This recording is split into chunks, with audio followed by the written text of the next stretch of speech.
നിങ്ങളുടെ ശരീരത്തിലെ ഒരു കോശത്തിൻ്റെ ഉള്ളിലുള്ള ഒരു DNA ഇങ്ങെടുക്കുക. അതിനുശേഷം അതിൽ അടങ്ങിയിരിക്കുന്ന സകല ജനറ്റിക് ഇൻസ്ട്രക്ഷനും മലയാളത്തിൽ നിങ്ങൾ ഒരു പുസ്തകമായിട്ട് എഴുതുകയാണെന്ന് കരുതുക. അങ്ങനെയാണെങ്കിൽ ഒരൊറ്റ പുസ്തകം കൊണ്ട് നിങ്ങൾക്കത് അവസാനിപ്പിക്കാൻ സാധിക്കുകയില്ല. അനേകം വോള്യൂംസ് എഴുതി ഉണ്ടാക്കേണ്ടി വരും.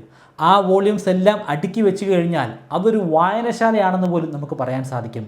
ഈ വായനശാലയിലെ ഓരോ പുസ്തകത്തിലും അടങ്ങിയിരിക്കുന്ന ഇൻസ്ട്രക്ഷനുകൾ അത് മനുഷ്യൻ്റെ ജീവനുമായി ബന്ധപ്പെട്ടിട്ടുള്ളതാണ്.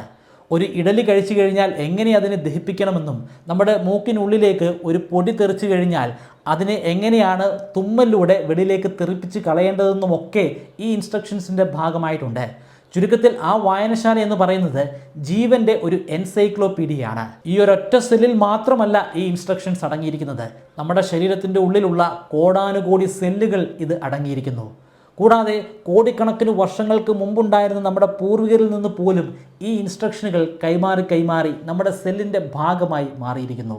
ഇത്തരത്തിലുള്ള സയൻസ് ഫാക്റ്റുകൾ അറിയാൻ ഈ ചാനൽ ഒന്ന് സബ്സ്ക്രൈബ് ചെയ്യുക.